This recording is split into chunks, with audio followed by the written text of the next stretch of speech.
จะขึ้นไปต่อพักที่สี่พักที่ห้าอันนี้มันขั้นใดขึ้นโคตรสูงเลยเนาะเดี๋ยวเบิ่งว่ามันจะสูงขนาดใดอยู่ทางเทิงบ่แน่ใจว่ามีอย่างเดียวแต่ก็นี่เห็นแล้วโอ้ขอปีนกำนันหนึ่ง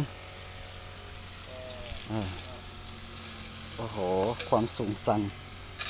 เหมือนธรรมดาอยู่ในพักนี้ก็อาจจะเห็นแบบแปลกๆต่างมันเป็นพักสูงพักสูงอะไรงาน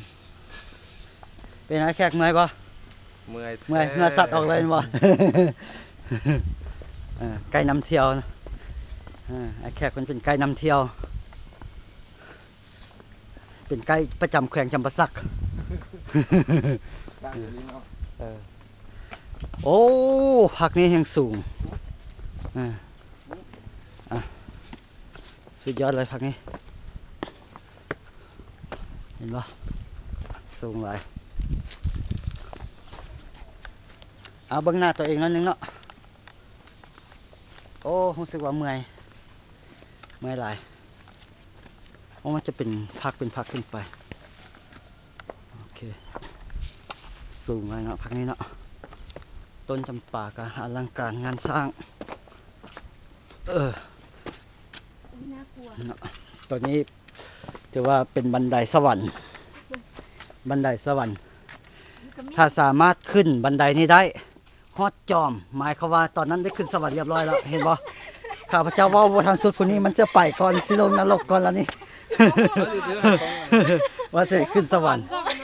ว่าสวรรค์ซ้ำอันเดียวก็ตามแต่มันก็บ่แย่เท่าที่เฮาจะขึ้นไปถึงนึงเนาะขึ้นไปเถอะบัดก้าวขึ้นไปโอ้โหมันอีหยังสวรรค์เป็นไปแล้วเนาะมาสรุปแล้วว่าคนนี้ต้องเป็นคนบาปแหละบ่อยากขึ้นสวรรค์แค่บอกว่าขึ้นสวรรค์ยังสะดุดรถล้มละแม่นยังพันเรื่องเกือบไหมวะเดี๋ยวจะถ่ายลงมาลมให้เบิ่งอีกบาทหนึ่งเนาะเอาติดตามภาพเด็ดๆเด้อข้างๆมีภาพเด็ดๆแล้วนี่ติดตามว่ามันสิมีอย่างข้างๆกำลังพยายามขึ้นไปอยู่รู้สึกว่าหอบหืดเมื่อยแต่กระใจสู้เนาะเพราะว่าบ่เคยมาจากเทื่อคันมาแล้วก็อยากให้มันคุ้มอยากขุดให้ฮอดมันอย่างก็ขุดอย่างก็ขุดให้สุด